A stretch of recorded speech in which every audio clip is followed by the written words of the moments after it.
Salam, istilik mühərriklərinin faydalı iş əmsalından MHM suallarına baxırıq. Birinci sualda ideal istilik maşının qızdırıcıdan alınan istiliyi 40 kJ, gördüyü iş 12 kJ-dursa, faydalı iş əmsalını necə tapırdıq? İşi bölürdük qızdırıcıdan gələn ümumi istilik miqdarına. 12-ni böldük 40-a. Bunu da bir dəfə vuraq 100%-ə. İxtisarlarımız getdi. Yerdə qaldı 3 vurulsun ondan 30%.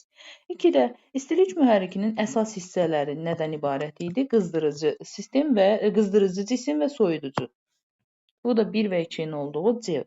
Üçüncü sualda istilik mühərrikləri göstərin. 1 reaktiv mühərrik, hidravlik pres yox, link yox, dinamometr yox, küləşmə 1. Deməli, yalnız bir A variantı. Dördüncü suala baxaq. İstilik mühərriki 10 kJ iş görmüş və soyuducuya 40 kJ istilik miqdarı vermişdisə, ümumilikdə qızdırıcıdan nə qədər istilik gəlibmiş? Bax, bu ikisinin cəmi. Gəlin onu da yazaq. Q1 bərabərdir. H' üstə gəlsin Q2. Aha. İndi deməli faydalı iş əmsalını necə tapırdıq? İşi, yəni 10-u bölürdük ümumi gələn istilik miqdarına, yəni 50-yə.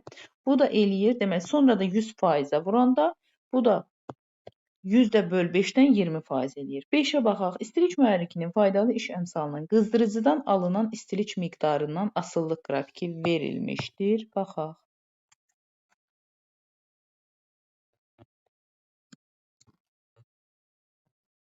Aha. Bizdən işlərin müqayisəsini soruşur. İş A bərabərdir nəyə? Q vurulsun nüyə. O deməkdir ki, hər ikisinin hasilinə bərabərdir. Məsələn, bir nöqtəsi bu intervalda 50 və 2 var. Vururuq edir 100. İkinci intervalda 40 və 4 var. Vurduq oldu 160. 3-də də 20 vurulsun 5-dən bu da eləyəcək 100. Baxıram ki, 1 və 3 bir-birinə bərabərdir və 2 bunlardan böyükdür. Bu da oldu C variantı. 6-da diaqramın hansı nöqtəsində faydalı iş əmsalının gördüyü iş ən böyük, işin ən böyük qiyməti soruşursa, yenə də iş bərabərdir növ vurulsun Q1-dən. Baxıram, iş bunların hər ikisindən düz asılı olduğu üçün işin ən böyük qiymətinə uyğun elə hər ikisinin ən böyük qiyməti olan 3-dür.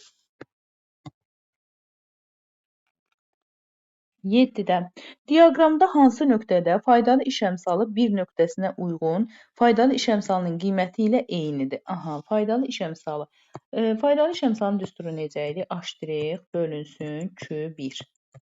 Yəni, bax burada deməli bu qrafikin tangensinə bərabərdirsə faydalı iş əmsalı. Baxın, buradan tən ortadan bir dənə düz xətt çəksək, fərqi yoxdur tən ortadan. Hə, yəni buradan məsələn kənarda da ola bilər.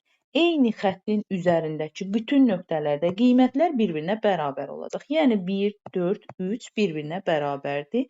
1 ilə eyni olan da 4 və 3-ün olduğu D variantı. 8-ə baxaq.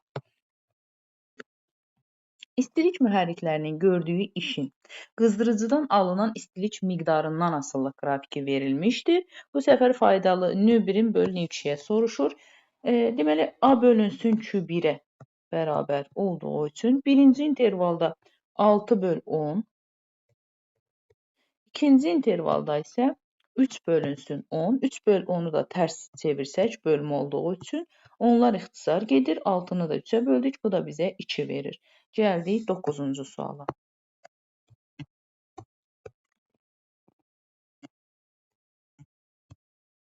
9-cu sualda qızdırıcının temperaturu 600 Kelvin. Bax, gəldi bir qızdırıcı. Bunun bir qismi işçi cismə gedir, bir qismi soyuducuya. Qızdırıcını bizə 600-dürsə və bunun 300-ü işçi cismə sərf olunursa, 300 də soyuducuya. Görürsünüzmü? Soyuducuya 300 getdisə, yerdə 300 qalır. Onu da işçi cismə veririk.